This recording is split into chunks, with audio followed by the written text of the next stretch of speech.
नमस्कार, मी संजय भोकरे. आपण पाहताय जनप्रवास लाईव्ह.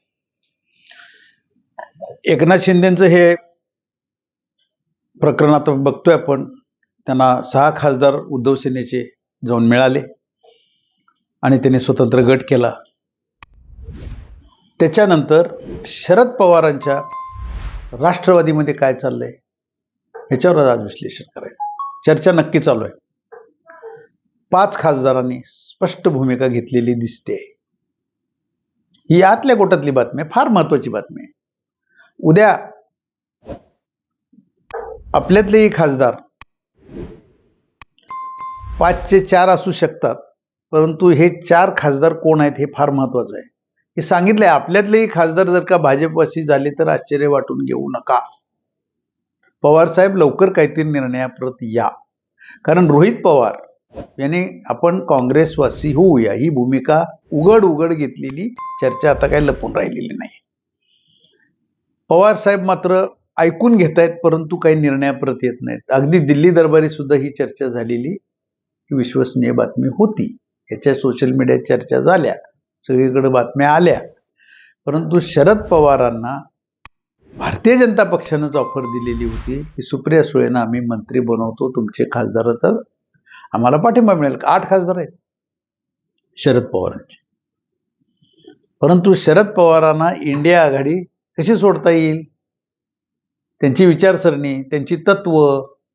अशा वेळेला पवार साहेबांनी निवृत्ती घ्यायची, सुप्रिया सुळेंना राष्ट्रीय अध्यक्ष आणि मंत्रिपद हा प्रस्ताव होता.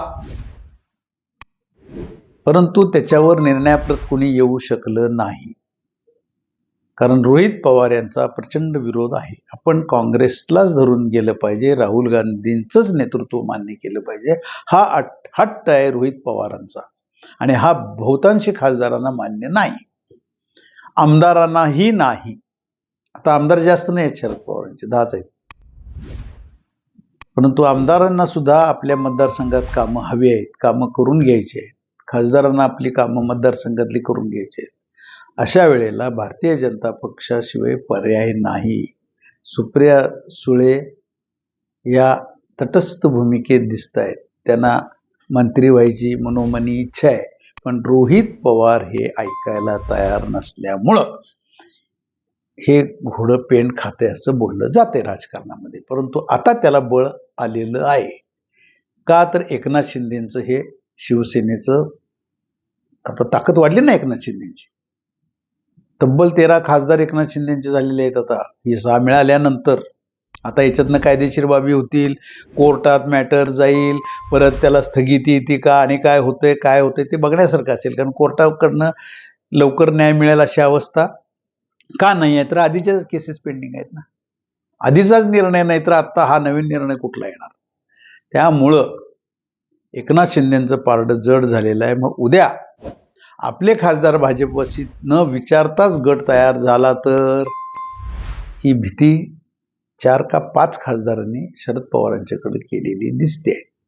तर ही भीती व्यक्त केल्यानंतर शरद पवार सुद्धा लवकरच ही बैठक बोलवणार आहेत आणि त्यांच्या निवृत्तीची घोषणा झाली तरी सुद्धा आश्चर्य वाटून घेऊ नका. हे कशासाठी, भारतीय जनता पक्षाकडनं तडजोडी झाल्या तरचा प्रश्न आहे. नसेल तर ज्यांना काँग्रेसमध्ये जायचे काँग्रेसमध्ये जावा, ज्यांना भाजपवासी व्हायचे ते भाजपवासी व्हा, असाही निर्णय होऊ शकतो. कारण पवार साहेब शेवटी इंडिया आघाडी ही त्यांची साथ सोडतील अशी अवस्था अजूनही नाही. आणि रोहित पवारांचं त्यांचं बोलणं होतंय, काँग्रेसमध्ये जायला काही खासदार तयार नाही आहेत, बरेच आमदार तयार नाही आहेत. जयंत पाटील आणि जितेंद्र आव्हाड हे सिनियर नेते मंडळींचंही म्हणणं आहे की आपण काँग्रेसवासी झालेलं जास्त चांगलं राहील.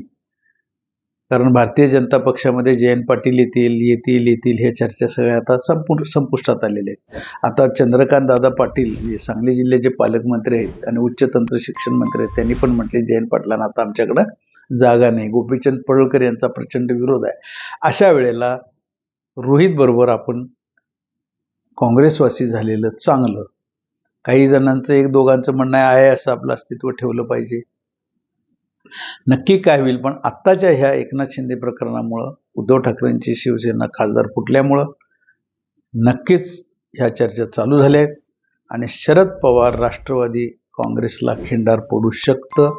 त्याच्या आतच पवारसाहेब तुम्ही निर्णय घ्या, हे 5 खासदारांनी 4 खासदार 5 का 4 खासदार आहेत हे बोलल्याचं आता आतली ही मुंबईतली बातमी आहे.